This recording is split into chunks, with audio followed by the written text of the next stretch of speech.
Hola, ¿cómo están? Vamos a continuar con el estudio de conferencias del principio divino. En esta oportunidad tenemos la conferencia de la consumación de la historia humana. Es una conferencia que trata acerca del final de los tiempos o el final de la historia humana. Pero para poder entender un poco mejor, el tema trata de preguntas como ¿cómo acabará la historia humana? ¿Y cómo serán los últimos días? Estas preguntas tienen una difícil respuesta debido a que el hombre ha vivido a través de los siglos, a través del tiempo, sin conocer claramente acerca de la historia humana, el propósito y el sentido tan profundo que tiene la historia. Y esto debido a que todavía el ser humano ignora de qué manera comenzó la historia, y dónde se encuentra su meta. Es decir, todavía no conocemos cómo inició y a dónde se dirige la historia, y es por esta razón que no se puede entender la profundidad y el propósito de la historia humana.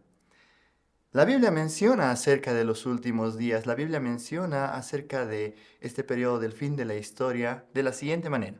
En 2 de Pedro 3:12 se lee: en los últimos días los cielos se encenderán y disolverán y los elementos se derretirán con el fuego. En Mateo 24:29 que el sol se oscurecerá y la luna no dará su luz y las estrellas caerán del cielo.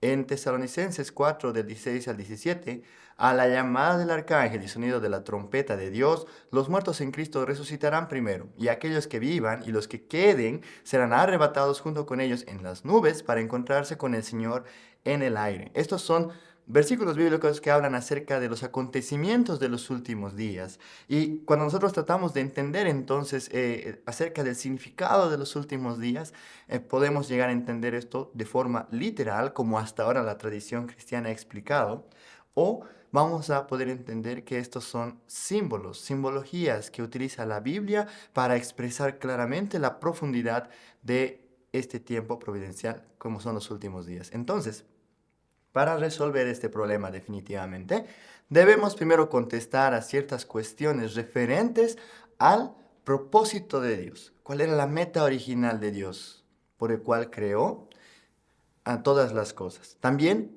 el significado de la caída humana. ¿Cuál es el resultado de la conferencia que anteriormente hemos visto, cuando el hombre finalmente no pudo cumplir el propósito de la creación de Dios? Y finalmente el propósito de la providencia de la salvación. Entonces, para poder iniciar, vamos a primeramente estudiar cuál es la realización del propósito de la creación de Dios y la caída del ser humano, para poder de esta forma entender cuál es la dirección y el sentido de la historia. Primeramente vamos a estudiar el ideal de Dios. La realización del propósito de la creación de Dios se hubiera cumplido cuando el hombre hubiera realizado las tres grandes bendiciones que Dios le dio en un principio. Las tres grandes bendiciones de fructificar, multiplicar y dominar la tierra. Ahora mismo no vamos a detallar, a entrar muy a detalle en cada una de ellas, pero vamos a hacer una mención breve respecto a fructificar, a poder crecer, a ser capaz de dar frutos. Se refiere a la primera bendición de formar una unidad entre mente y cuerpo. Esto dentro de un individuo es un fundamento de 4 posiciones individual centrado en Dios. Pero, ¿qué quiere decir esto? El hombre fue creado por Dios con una capacidad, una sensibilidad emocional para poder entender el corazón de Dios. También con un intelecto que pueda entender la voluntad de Dios. Y por último, tenemos todas las habilidades para poder poner en práctica la voluntad de Dios. Entonces, un ser humano que pueda vivir su vida de esa forma es un ser humano perfeccionado, es un individuo ideal. Ese es el resultado de la primera bendición, de la unión de la mente y el cuerpo centrado en Dios. Entonces, este ser humano se convierte en un templo donde Dios puede habitar y vive su vida constantemente con la voluntad de Dios. La segunda bendición se refiere a multiplicar una familia. Si Adán y Eva hubieran alcanzado la perfección, entonces ellos hubieran formado naturalmente una familia y tenido hijos. Y estos hijos hubieran multiplicado esa tradición buena, hubieran multiplicado las características buenas de Adán y Eva y se hubiera expandido de una familia a una sociedad, a una nación y finalmente al mundo entero. Un mundo que está bajo la soberanía de Dios.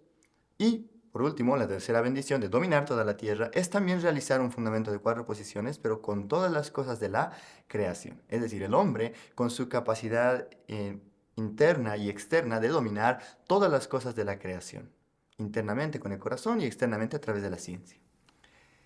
Entonces, de esta forma, el hombre hubiera creado un ambiente confortable para poder proteger su vida, para poder desarrollarse libremente en su búsqueda de su perfección individual. Entonces, al realizarse estas 3 grandes bendiciones de Dios en el hombre, se hubiera construido lo que es el reino de los cielos en la tierra. Este es, en resumen, el propósito de la creación de Dios. Es un mundo de alegría, donde Dios puede sentir alegría, la humanidad también puede sentir alegría y toda la creación puede sentir alegría, puede sentir el amor de Dios a través del hombre. Este mundo ideal, sin embargo, no fue realizado debido a la caída del ser humano. Entonces, la historia no comenzó con la realización del ideal de Dios, sino con el fallo en la realización de este ideal, con la caída del ser humano. Entonces, como ya hemos estudiado, debido a la caída, el hombre se convirtió en morada de Satanás.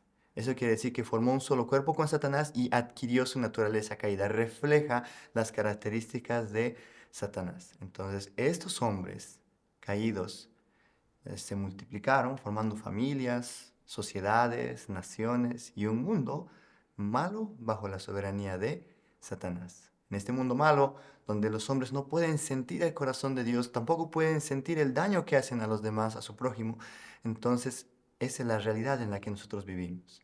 Y toda la creación finalmente también fue dominada por el hombre a través del avance de la ciencia, pero la creación también sufre porque no puede percibir a Dios a través del hombre.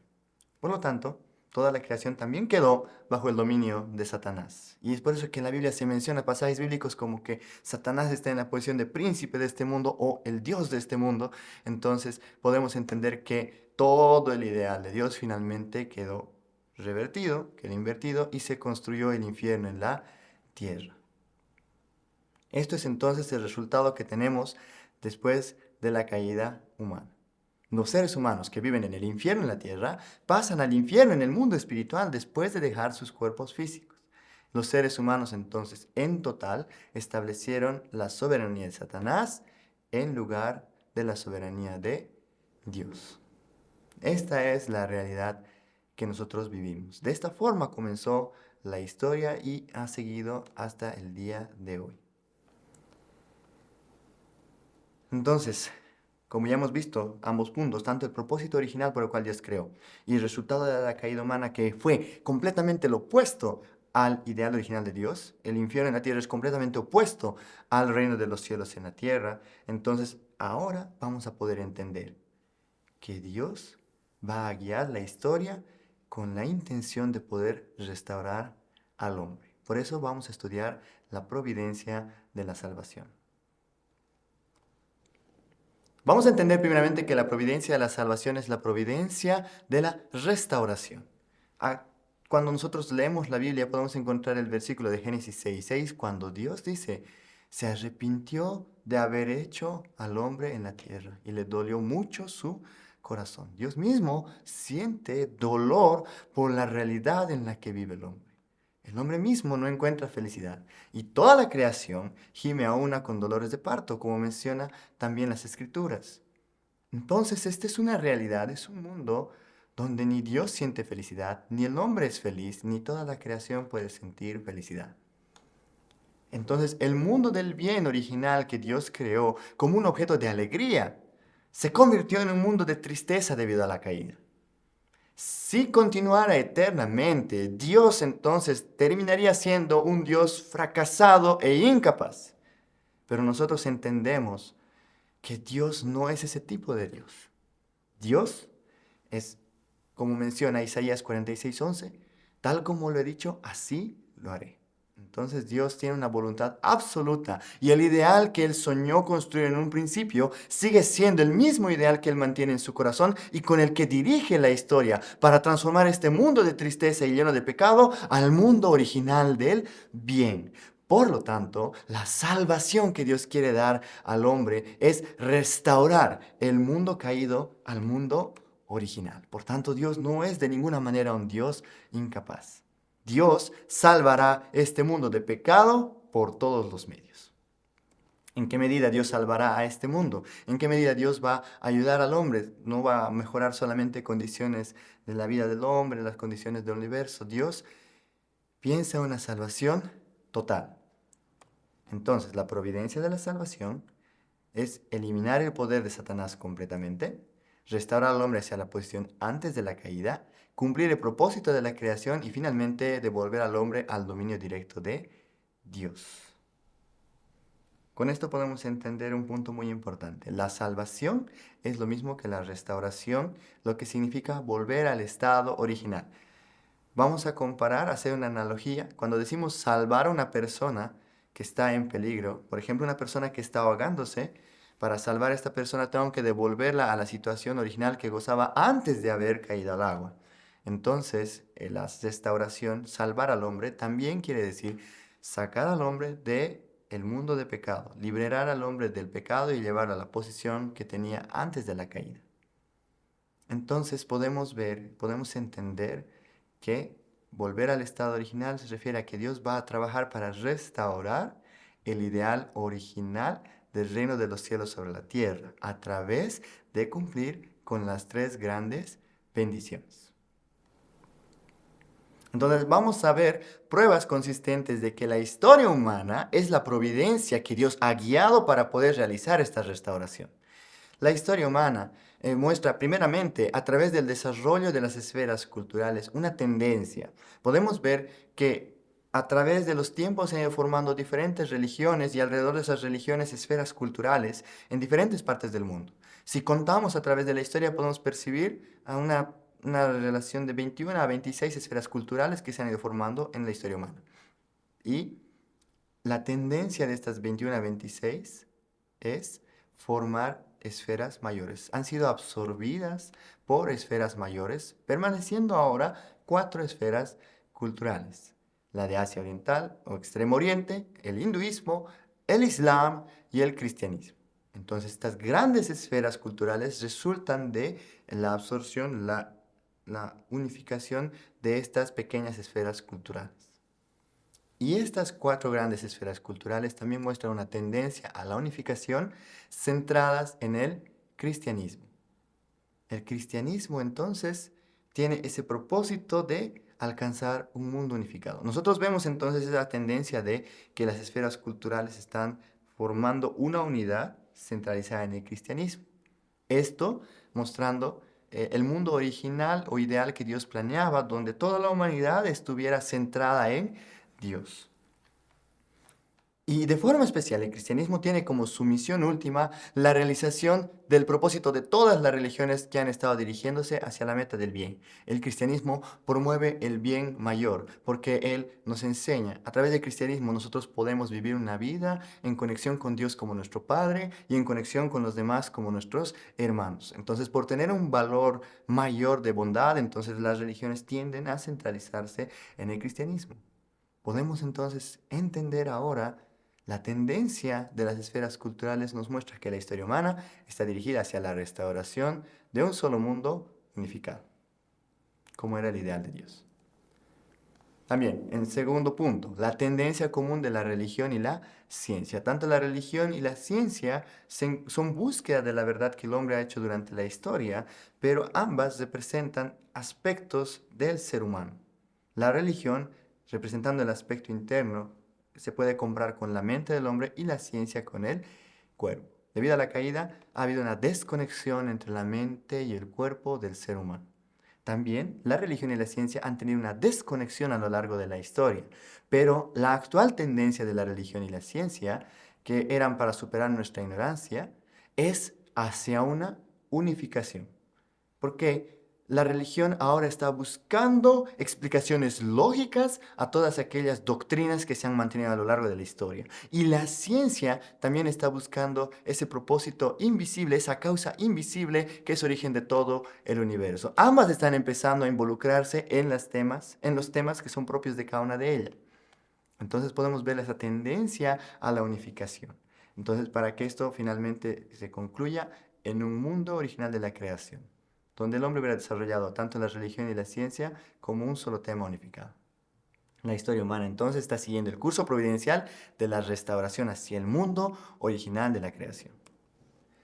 También tenemos como tercer punto la tendencia de la historia de luchas. Constantemente la historia ha sido una repetición de luchas por tierras, por riquezas, por pueblos y en diferentes niveles. Inicialmente en nivel familiar, luego a nivel tribal, a nivel de raza, a nivel de naciones y finalmente a nivel mundial. Nosotros hemos sido testigos de la historia, precisamente el siglo anterior hemos presenciado la realización de las guerras mundiales que abarcaron a todo el mundo en un conflicto armado. Entonces, esta historia de luchas finalmente está concluyendo, después de la Primera y Segunda Guerra Mundial, en una guerra final entre el mundo de la democracia y el mundo del comunismo. Un mundo centrado en valores democráticos y un mundo centrado en materialismo. Entonces, esta guerra final es de naturaleza ideológica. Es una lucha diferente que tiene que terminar con la unificación. Se requiere una verdad que pueda resolver los problemas de la religión y la ciencia bajo un solo tema unificado. Esta verdad puede dar por terminada esta lucha entre el mundo de la democracia y el mundo del comunismo. Entonces la lucha entre los dos mundos nunca cesará a menos que aparezca esta nueva verdad, mostrando finalmente esa tendencia a que el mundo se dirija al mundo original de la creación. Vamos a hablar más adelante acerca de esta nueva verdad. Ahora entonces lo que hemos podido entender es que la historia humana realmente tiene un propósito y una dirección. La historia humana es la historia de la providencia de la restauración, del ideal original de Dios. Entonces, ahora vamos a poder entender con todo este contenido cuál es el significado profundo de los últimos días. Vamos a estudiar también las menciones que hace la Biblia acerca de este punto. Primeramente, debemos entender que el ideal original de Dios se iba a realizar a través de la realización de las tres grandes bendiciones, pero debido a la caída no se pudo establecer este mundo ideal. Entonces se estableció las tres grandes bendiciones de forma externa, centralizadas en Satanás. Entonces, este mundo quedó bajo la soberanía satánica. El mundo malo siempre ha aventajado al mundo del lado de Dios, a través de la historia. Por ejemplo, ha habido muchas personas que queriendo seguir el camino de Dios, queriendo promover la voluntad de Dios, han recibido constantemente persecución. Han sido eliminados, asesinados por el mundo del lado de la soberanía de Satanás. Entonces, a través de la historia se ha mantenido esta tendencia de que el mundo de la soberanía satánica sea mayor a la soberanía de Dios. Por tanto, para que se pueda realizar el ideal original de Dios, tiene que haber un punto de inflexión, un punto de transformación. Y ese punto donde convergen tanto la soberanía satánica como la soberanía del lado de Dios, centrado en la llegada del Mesías, es lo que nosotros conocemos como los últimos días. Entonces, los últimos días son el periodo de tiempo en el cual la soberanía de Satanás será transformada finalmente en la soberanía de Dios. Esto es el periodo de los últimos días. No es un periodo de catástrofes naturales que literalmente van a destruir el mundo, sino es el periodo en el que el infierno en la tierra se transforma en el reino de los cielos en la tierra. Esto es entonces lo que llegamos a entender, el significado de los últimos días a través de todo el estudio que hemos realizado. Entonces, no será un tiempo de miedo y catástrofes naturales como literalmente hemos interpretado a través de la Biblia, sino realmente un tiempo de alegría y esperanza para todas aquellas personas que han querido realizar la voluntad de Dios, para todas aquellas personas que buscan una vida mejor, para todas aquellas personas que buscan un ideal, un mundo de paz, una esperanza nueva. Todos ellos van a poder sentir mucha alegría y esperanza en este periodo de tiempo. Entonces debemos aclarar ahora, basados en esta comprensión, ¿qué representan entonces los pasajes bíblicos referentes a los signos de los últimos días? Primeramente, hay un mensaje común en diferentes versículos bíblicos, como en la segunda de Pedro, en Génesis, en Apocalipsis y en Isaías, que en resumen hablan de que un cielo y la tierra serán destruidos y un cielo nuevo y una nueva tierra serán creados.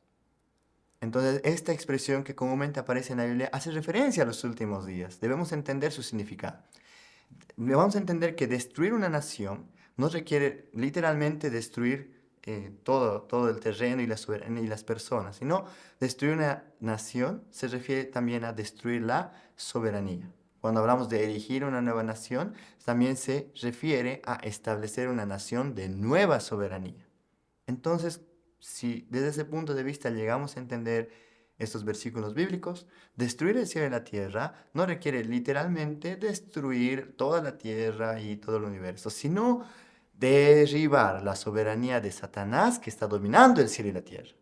Y cuando hablamos del cielo y la tierra, hablamos de tanto el mundo espiritual como el mundo físico. Por lo tanto, fundar un nuevo cielo y una nueva tierra quiere decir restaurar un nuevo cielo y una nueva tierra bajo la soberanía de Dios. Entonces podemos comprender que el significado de los últimos días es precisamente esto: derribar la soberanía de Satanás, destruir el antiguo cielo y la antigua tierra y construir un nuevo cielo y una nueva tierra bajo la soberanía de Dios. También vamos a estudiar otros versículos bíblicos.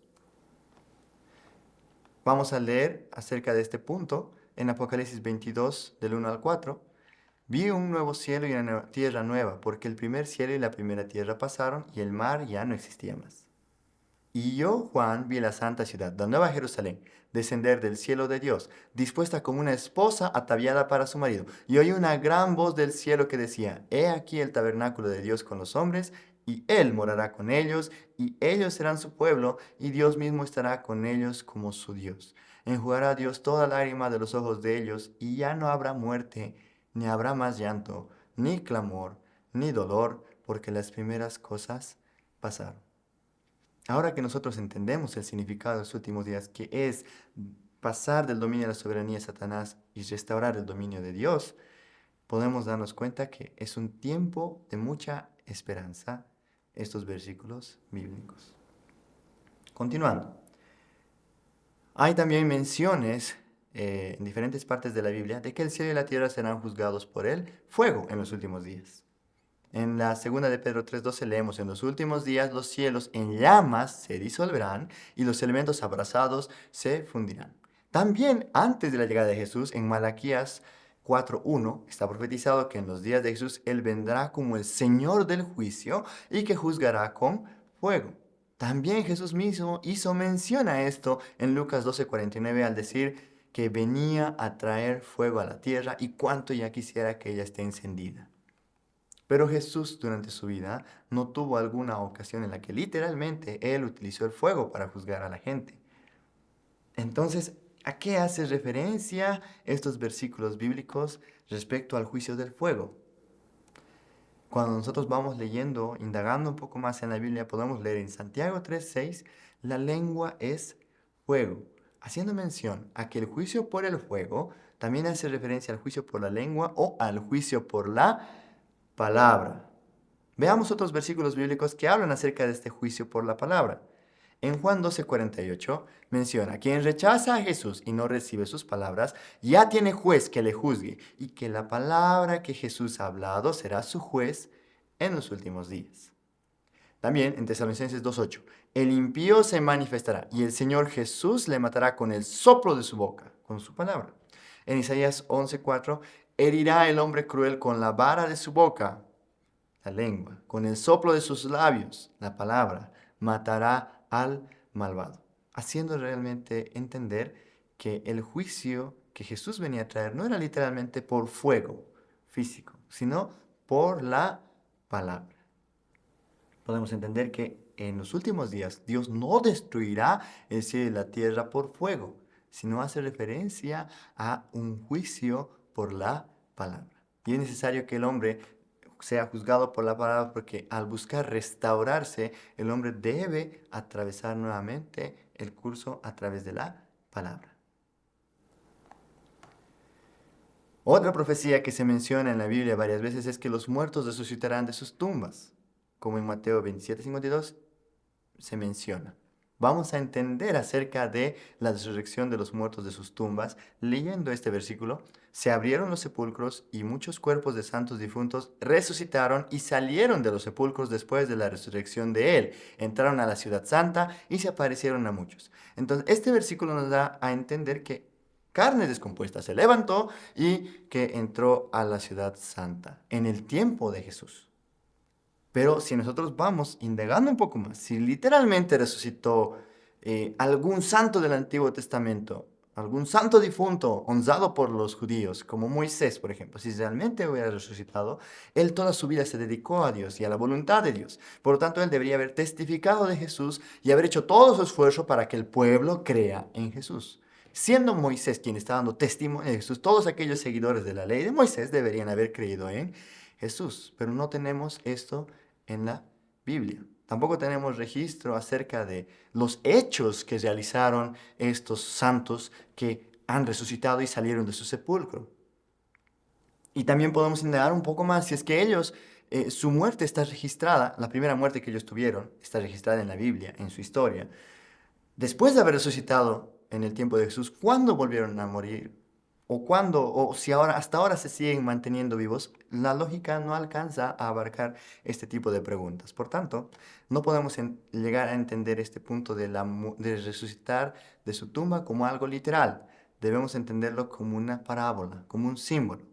¿Qué significa esto del sepulcro y de la tumba? Esto vamos a abarcarlo más en el tema de la resurrección, pero de forma breve, el sepulcro o tumba hace referencia al reino de los espíritus de formación, la morada de los santos de la era del Antiguo Testamento, es decir, todos aquellos santos que sirvieron a Dios antes de la llegada de Jesús, viven en el reino de los espíritus de formación. Es un lugar más oscuro que el paraíso abierto por Jesús. Y es por eso que se hace mención a él como una tumba o como un sepulcro. Entonces, podemos entender que en los últimos días no se va a dar literalmente una resurrección de los muertos en su carne descompuesta, en su cuerpo físico. También otro versículo que se menciona muchas veces a través de la tradición cristiana es que los seres humanos en la tierra serán arrebatados para encontrarse con el Señor en el aire. Entonces nosotros podemos entender que el aire aquí mencionado no necesariamente es el cielo que está sobre nuestras cabezas, es decir, la atmósfera.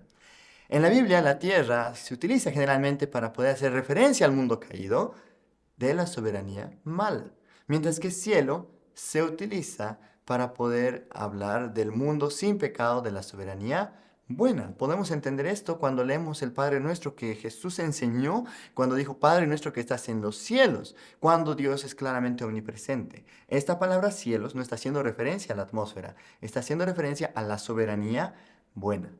Y cuando leemos en Juan 3:13 que bajó del cielo el Hijo del Hombre cuando Jesús nació en la tierra. Entonces no está haciendo mención a un cielo físico, a una atmósfera, sino a un mundo de soberanía buena, de donde viene Jesús. Entonces encontrarse con el Señor en el aire significa que los santos recibirán al Señor en el mundo de la soberanía buena. Cuando Cristo vuelva de nuevo y restaure el reino del cielo sobre la tierra y destruya la soberanía satánica. De hecho, en el tiempo de Jesús, ya sus discípulos fueron sacados de ese mundo de la soberanía de Satanás y experimentaron el reino de los cielos al estar viviendo con Jesús. Ellos fueron arrebatados hacia el aire también en el tiempo de Jesús, si entendemos esta analogía. Fueron sacados de una vida de pecado a una vida bajo el ideal de Dios, bajo la soberanía buena. Entonces podemos entender que este versículo también es una representación simbólica de lo que ha de acontecer en los últimos días. Y un versículo muy importante que debemos entender es acerca que Jesús mismo habló en Mateo 24:29 cuando menciona: el sol y la luna se oscurecerán y las estrellas caerán del cielo. Para entender este versículo, para entender esta profecía de los últimos días, debemos estudiar el Génesis en el capítulo 37, versículo 9, el sueño de José, que es uno de los hijos de Jacob.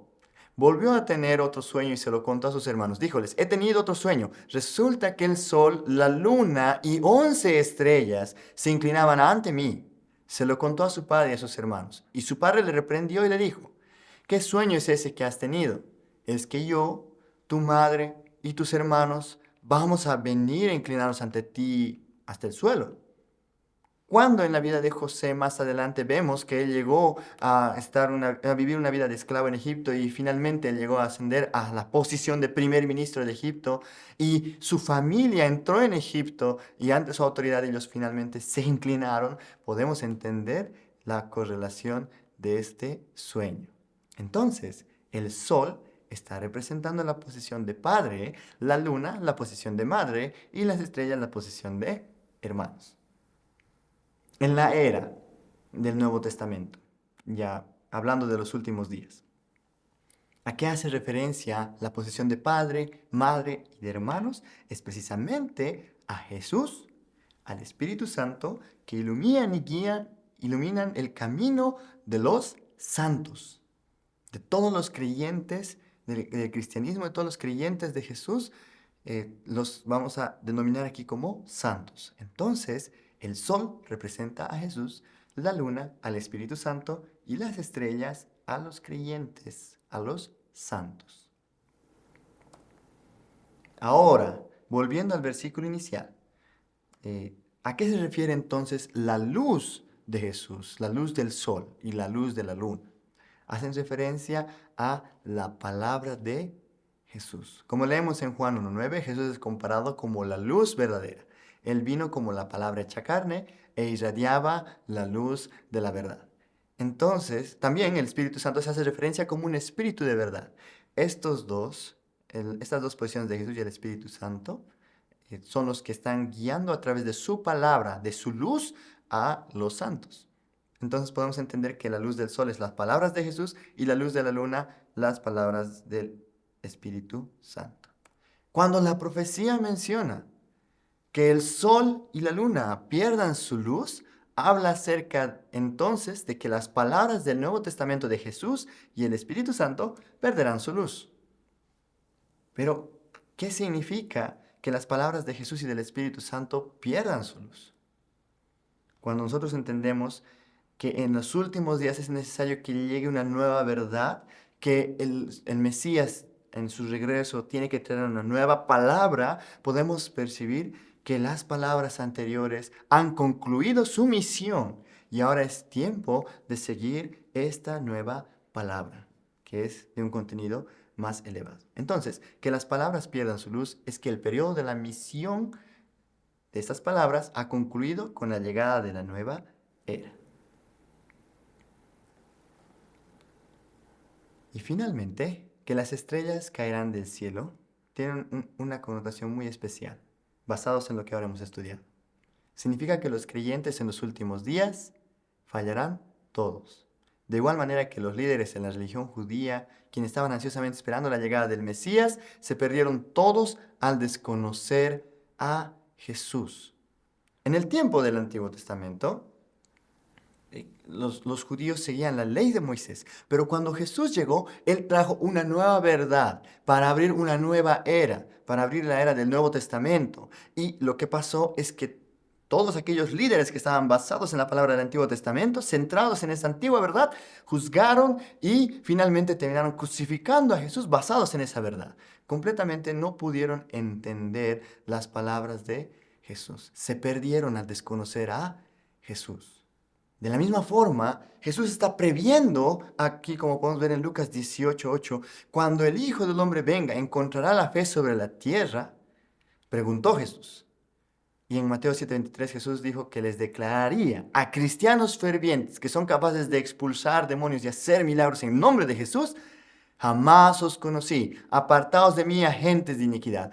¿Por qué motivo Jesús podría rechazar a aquellos cristianos tan fervientes que pueden realizar milagros? Sería la única forma en que ellos no puedan reconocer a Cristo en su segunda llegada, porque Cristo va a traer nuevas palabras. Y de la misma forma que en el Antiguo Testamento acusaron a Jesús, entonces Jesús dijo esto para advertir a los cristianos en los últimos días en contra de su posible rechazo al Señor en su retorno, debido a que previó su incredulidad. Todos estos versículos entonces contienen un significado mucho más grande del que nosotros hayamos entendido de forma literal. Pero ya entendemos el significado de los últimos días. Vamos a entender la relación entre los últimos días y los días actuales. ¿Cuál es el propósito de la providencia de la restauración de Dios? Es restaurar el reino de los cielos en la tierra, que se realiza a través de las tres grandes bendiciones. Entonces, podemos entender que a través de la restauración de las tres grandes bendiciones, podemos entender cuándo es el tiempo de los últimos días. Por este motivo Jesús dijo en Mateo 24, 32 al 33, de la higuera aprended esta parábola. Cuando ya sus ramas están tiernas y brotan las hojas, caed en cuenta de que el verano está cerca. Así también vosotros, cuando veáis todo esto, caed en cuenta de que Él está cerca a las puertas. Entonces podemos percibir a través de estas señales, a través de examinar el fenómeno de cómo se restauran las tres grandes bendiciones, que hoy mismo estamos en los últimos días.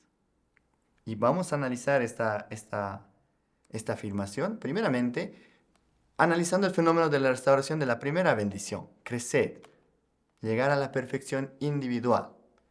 Primero, la primera prueba es a través del nivel espiritual de los seres humanos, que está siendo restaurado. En la Biblia se menciona en Hechos 2:17, en los últimos días, en los postreros días, dice Dios, derramaré mi espíritu sobre toda carne, y vuestros hijos y vuestras hijas profetizarán, vuestros jóvenes verán visiones, y vuestros ancianos soñarán sueños. Este tiempo es precisamente el tiempo en el que varias personas relatan haber tenido experiencias espirituales profundas y haber recibido revelaciones del mundo espiritual. Entonces, este es el tiempo en el que el nivel espiritual del hombre se está acercando hacia la restauración de su nivel original. Por tanto, podemos entender que los días actuales son los últimos días bajo este aspecto. También acerca de la libertad de la mente original. Entonces, el ser humano, debido a la caída, perdió su libertad, fue sometido al dominio de Satanás. Entonces, a lo largo de la historia, el hombre ha ido tratando de restaurar esta libertad de la mente original. Y hoy en día, el corazón y el celo del ser humano ha alcanzado su máximo nivel, porque la gente busca la libertad de la mente original incluso a riesgo de sus propias vidas. No es casualidad el hecho de que haya muchas personas que arriesgaron sus vidas para poder proteger la libertad en su país, para poder libremente dirigirse a Dios a través de profesar su religión. Entonces podemos entender que el valor de la libertad de la mente original se está restaurando en este tiempo. Podemos entender bajo este aspecto también que los días actuales son los últimos días. También acerca del valor original de los seres humanos. Como nunca en este tiempo se puede ver ese valor original de los seres humanos. Amar con ese amor original a los seres humanos. A través de la liberación de los esclavos, liberación de grupos minoritarios, liberación de pequeñas potencias que son tratadas como iguales frente a las grandes potencias en el mundo actual. También demandas por la dignidad humana, igualdad entre los sexos, igualdad entre todos los pueblos, los seres humanos. Entonces entraron en la era en la que pueden restaurar la primera bendición de Dios para el hombre. Con esto podemos entender también, bajo este aspecto, que los días actuales son los últimos días. No es ninguna casualidad que este tiempo, en estos días actuales, se valorice tanto al ser humano. El amor hacia el ser humano, el humanismo, el buscar ayudar a los demás, se haya restaurado en este tiempo. Es porque los días actuales son los últimos días. Todo esto es un análisis bajo la primera bendición del hombre. Ahora, la segunda bendición hace referencia a que Adán y Eva deberían haber formado una familia y haber extendido esta familia a una sociedad, nación y mundo centrados en Dios, un mundo único bajo Dios. Es decir, se debía establecer la soberanía del bien. El resultado de la caída, sin embargo, fue que Adán y Eva formaron una familia mala, sociedad mala, nación mala y un mundo malo. Finalmente establecieron la soberanía del mal. Entonces debe restaurarse esta segunda bendición. Podemos ver que Dios ha trabajado esta providencia para restaurar en dos aspectos, tanto internamente como externamente. ¿Cómo se ha restaurado la soberanía externa? Actualmente, La sociedad, nación y mundo está centrado o está basado en los valores democráticos. A través de toda una historia de alzamiento y decadencia entre las naciones, podemos ver que naciones de bondad luchaban contra naciones de maldad y finalmente fueron eliminándolas o absorbiendo a estas naciones de maldad, formando un ámbito donde todas las naciones puedan vivir bajo la soberanía de Dios. Las luchas y las guerras que han acontecido entonces a lo largo de la historia humana son para causar la separación externa de Satanás. De esa forma Dios ha trabajado en la soberanía externa. Y como Dios trabajó en la soberanía interna también para expandir un mundo centrado en Dios, es a través de la historia, del desarrollo de las esferas culturales centralizadas en la religión. La religión entonces está formando, la tendencia es formar un solo mundo centrado en Dios. La religión tiene la misión de la separación interna de Satanás. Y el mundo hoy en día tiende, tanto externamente, a compartir esos valores democráticos de dignidad y valor del hombre, y también estos valores internos de la religión se están estableciendo a nivel mundial. Podemos ver entonces que hay una restauración del ideal de Dios, tanto a nivel externo e interno, de acuerdo a la segunda bendición. Por lo tanto, podemos entender que hoy también estamos en los últimos días. Por último, el último aspecto es acerca de la tercera bendición de Dios, que se trata del dominio sobre el mundo de la creación. El dominio interno por el corazón y el dominio externo basado por la ciencia. Entonces, debido a la caída, el hombre fue despojado de ese dominio interno porque perdió su espiritualidad. El hombre bajó a un nivel de barbarie y desde ese punto él perdió el dominio externo también sobre la creación.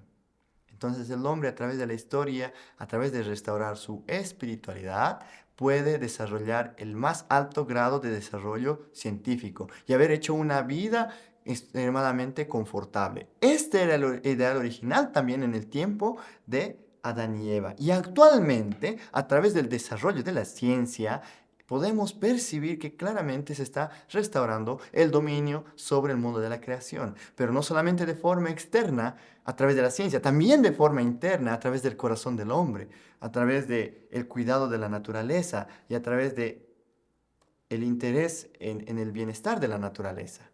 Este dominio interno es el dominio del corazón. Entonces, este dominio se da a través de la preocupación ecológica, movimientos por la conservación del medio ambiente y el avance científico y tecnológico en armonía con la naturaleza. Entonces, todas estas campañas para restaurar áreas contaminadas, contra el maltrato animal, contra la deforestación, etc., y el control del hombre sobre la tierra, el mar, el aire y el espacio, es la transformación del mundo al mundo ideal de Dios. Por lo tanto, a través de este aspecto también podemos entender que los días actuales son los últimos días. En conclusión, a través de la restauración de las tres grandes bendiciones, podemos darnos cuenta y entender que los días actuales son precisamente los últimos días. Entonces, finalmente, ya que estamos viviendo en los últimos días, ¿cuál debe ser nuestra actitud? ¿Y cómo podemos encontrar y ponernos en contacto con esa nueva verdad que se menciona debe llegar en los últimos días? Primeramente, debemos entender por qué razón debe aparecer una nueva verdad. ¿Cómo es que Dios ha ido trabajando a través de la historia? La verdad es única, como Dios es único. Entonces, ¿por qué ha ido variando la verdad? Precisamente el ser humano cayó a un estado de ignorancia debido a la caída. Y Dios ha ido elevando el grado, la extensión y el método de dar la verdad al hombre para que el hombre pueda recibirla. Entonces, a través de la historia hay una variación en el método, en la extensión y en el grado de dar la verdad para que el hombre pueda vivir de acuerdo a esa verdad. Vamos a ver que antes de Moisés, antes de que Dios pueda dar la ley a través de Moisés, el hombre se relacionaba con Dios solamente a través de ofrendas. Como el hombre había caído en un nivel de ignorancia total, en un nivel de barbarie, él no podía recibir y practicar las palabras de Dios, solamente recibía la dirección de realizar ofrendas y de esta forma creció el nivel intelectual y espiritual del hombre. Ya en el tiempo de Moisés entonces el hombre podía recibir la palabra de la ley. en el Antiguo Testamento y también el Evangelio en el Nuevo Testamento. Practicando la ley del Antiguo Testamento, el hombre crece espiritualmente y requiere una verdad mayor para poder continuar su crecimiento. Por eso, en el tiempo del Nuevo Testamento, el Evangelio es esa verdad mayor que puede causar una práctica en el hombre que haga crecer también su espiritualidad. Entonces, en el tiempo actual, en el día de hoy, no podemos seguir educando al hombre con los mismos métodos que se utilizaban 2000 años atrás. Jesús mismo era consciente de esto y hay muchos versículos en el que él menciona, yo mucho tengo por decirles, pero todavía no pueden con ello. O hasta ahora les he hablado en parábolas y símbolos, pero llegará un día en que les hablaré claramente del Padre, haciendo entender que Jesús tenía todavía una verdad mucho más grande guardada dentro de él que quería compartir con la humanidad. Pero ni siquiera las personas que estaban cerca de Jesús podían entender claramente este contenido. Por eso, las palabras de Jesús no van a quedar guardadas eternamente, sino que debe llegar el día, el momento en que a través de una nueva verdad, esas palabras que Jesús no pudo dar en su tiempo puedan ser aclaradas. Entonces, podemos entender que es natural, una consecuencia natural de la historia, que se requiera en este tiempo una nueva verdad. La Biblia en sí misma es un medio para expresar la verdad, porque para muchos creyentes puede llegar a resultar extraño o incómodo ver que una nueva verdad tiene que aparecer cuando ya tenemos la Biblia, pero la Biblia es también un medio por el cual Dios ha enseñado y mostrado la verdad de forma gradual para el hombre. A través de parábolas y símbolos hemos visto que muchas partes importantes de la Biblia respecto al propósito de la creación, respecto a la caída del hombre, todavía permanecen escritas en símbolos dentro de la Biblia. Por lo tanto, este es un medio que Dios utilizó para poder expresar la verdad. En este tiempo, el intelectual hombre moderno requiere esta nueva verdad que pueda aclarar finalmente todos los aspectos que no se habían entendido hasta ahora. La palabra del Antiguo Testamento fue una luz pequeña que iluminó esa era, pero Jesús trajo una luz mucho más grande, comparada como una lámpara frente a una vela. Y ese tiempo requerimos una verdad completa, como la luz del sol, que puede iluminar todos aquellos aspectos oscuros del entendimiento humano. Por eso es necesario una nueva expresión de la verdad que justo se va a dar en los últimos días, como bien hace mención en la Biblia, en las profecías, como habíamos visto anteriormente. En los últimos días va a llegar una nueva verdad. Ahora, ¿cuál debe ser entonces nuestra actitud? Vamos a analizar el ambiente a través del cual se dan los últimos días. En los últimos días ocurre confrontación entre el mundo de la soberanía del mal y el mundo de la soberanía del bien. A lo largo de la historia han estado siempre en conflicto, pero ahora vivimos en el tiempo en el que el conflicto se está dando a nivel mundial. Internamente a través de la lucha de ideologías y también externamente, las naciones están preparándose con armamento completamente destructivo. Por lo tanto, podemos entender que hay un periodo de cruce, un periodo de intersección en este tiempo. Y es inevitable para poder hacer que la soberanía del bien pueda establecerse y superar a la soberanía del mal. Entonces, ¿cuál es la realidad interna y externa de este tiempo? La gente de esta era internamente caerá en la inseguridad, el terror y el caos debido a la carencia de sus ideales e ideologías. Es normal en este tiempo ver a muchas personas buscando la verdad, yendo a una iglesia, a otra iglesia, buscando en la ciencia, en la filosofía, en la religión, algo que le explique la verdad. Y externamente también la gente tiembla de miedo frente a las fricciones y las luchas armadas que se ven en diferentes partes del mundo. Por lo tanto, podemos entender que este punto de intersección causa dentro del hombre una inseguridad y un caos a nivel interno y externo. Como bien mencionó Jesús en la palabra, en Mateo 24, del 4 al 9, porque se levantará nación contra nación y reino contra reino y habrá pestes y hambres y terremotos en diferentes lugares. Y es necesario que todo esto acontezca antes del fin, antes de los últimos días. Entonces, en medio de toda esta situación confusa, Dios mismo tiene que establecer un centro, una figura central para comenzar esta nueva era. A lo largo de la historia vemos en la Biblia que hay muchas figuras centrales que Dios utilizó con este propósito, como Noé, Abraham, Moisés y el mismo Jesús fueron figuras centrales para abrir una nueva era. Entonces, ¿cuál es nuestra actitud que debemos tomar? Es de buscar, de poder encontrar a esa figura central en la nueva historia, a quien Dios ha designado para que podamos participar en esta nueva era como Dios quiere que participemos, de acuerdo a la voluntad de Dios. Podemos entender que entonces la era nueva no empieza con el final de la era antigua, sino que la era nueva comienza al mismo tiempo que la era antigua se va terminando.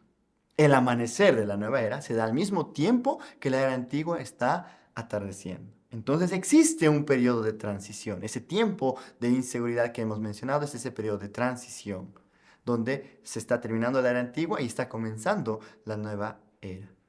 En ese tiempo debe aparecer esa nueva verdad. Como hemos mencionado, los últimos días son hoy. En este tiempo tiene que haber una nueva verdad, a través de la cual Dios pueda guiar al hombre a través de este mundo que está en un estado de confusión y de caos.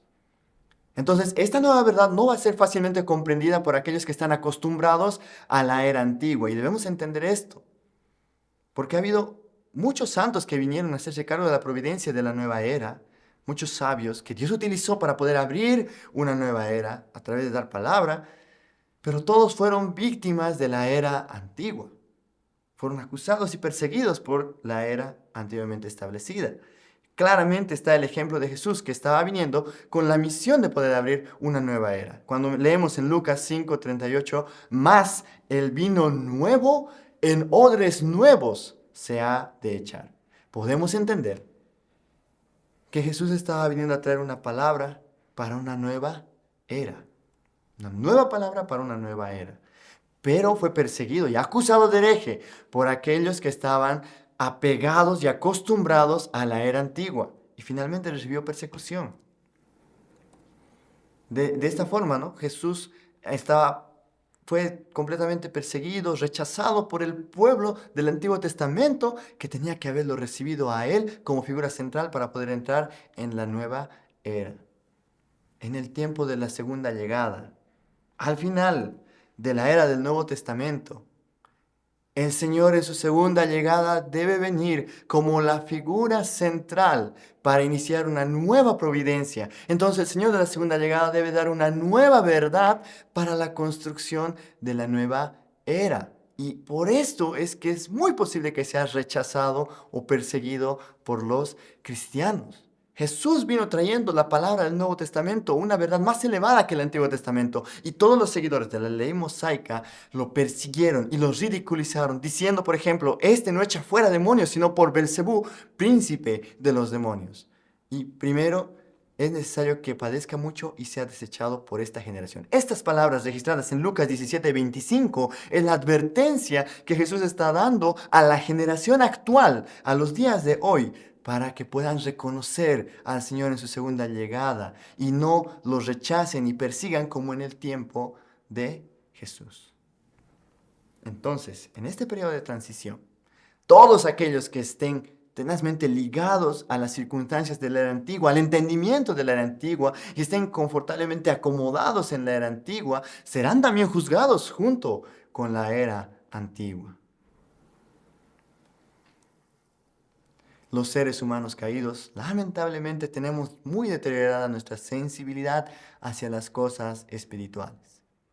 Por lo tanto, siempre ha tendido a dar más valor a la era antigua. Está apegado el ser humano a la visión de la verdad de la era antigua, a lo que conoce, a lo que entiende de la era antigua. Entonces, esta gente difícilmente puede responder a la nueva era. Esta gente no responderá ni seguirá la providencia de la nueva era, más bien causará la persecución sobre el Señor de la segunda llegada. Esto es claramente lo que está advirtiendo Jesús a través de sus palabras. Y lo que Jesús mismo vivió con los judíos que estaban apegados al Antiguo Testamento, que no pudieron llegar a seguir a Jesús y abrir la era del Nuevo Testamento. Fueron todos ellos perdidos con la era del Antiguo Testamento. ¿Cómo son entonces las personas que Jesús pudo movilizar en ese tiempo? Las personas preparadas y de conciencia son aquellas personas que comprenden espiritualmente y responden a la providencia. Aunque haya diferencia con lo que está establecido en la era anterior, ellos siguen la nueva providencia.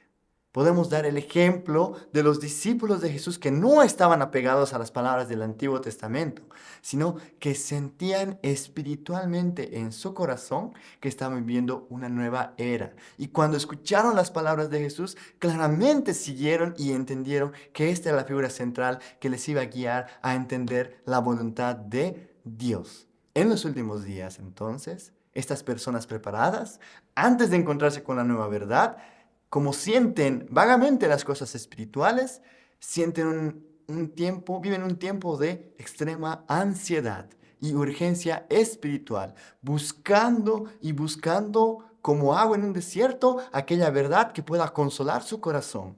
Ese es el tipo de persona que en los últimos días, cuando escucha la nueva verdad, despierta de golpe el corazón y el intelecto por el espíritu y la verdad al mismo tiempo. Y puede percibir completamente ese llamado de la providencia de Dios. Entonces ese tipo de personas siguieron en su tiempo a Jesús. Este tiempo para seguir al Señor de la segunda llegada, debemos prepararnos para ser ese tipo de personas de conciencia. En los últimos días, entonces nosotros debemos practicar oraciones humildes, a través de lo cual podamos llegar a percibir lo espiritual. Y un punto muy importante es encontrar la nueva verdad. Es decir, no estar ligado a las ideas convencionales que hay hoy en día, sino procurar buscar esa nueva verdad, una nueva explicación, tener una mente abierta para poder recibir una nueva verdad. Y también asegurarnos que esta verdad que recibimos puede hacer una unidad con nuestro espíritu y que produzca una verdadera alegría celestial. Cuando encontramos esta verdad, entonces podemos saber que estamos siguiendo el camino correcto, que estamos yendo en el camino de la verdadera salvación. Entonces, haciendo estas actividades, entendiendo de esta manera la Biblia y teniendo esta actitud en los últimos días, es que los creyentes podrán encontrar el camino hacia la verdadera salvación. El tema de los últimos días es muy importante para que nosotros mismos nos preparemos nuestro corazón para poder recibir a la figura central, el Señor en su segunda llegada y la nueva verdad que Él está trayendo para poder guiar al hombre, para poder hacer que el hombre pueda alcanzar su nivel más alto de espiritualidad, para hacer que finalmente el hombre vuelva a Dios. Entonces debemos tomar muy en serio nuestra vida actual y la respuesta que vamos a dar al llamado de Dios. Y con esto hemos concluido el tema de la consumación de la historia humana. Muchas gracias.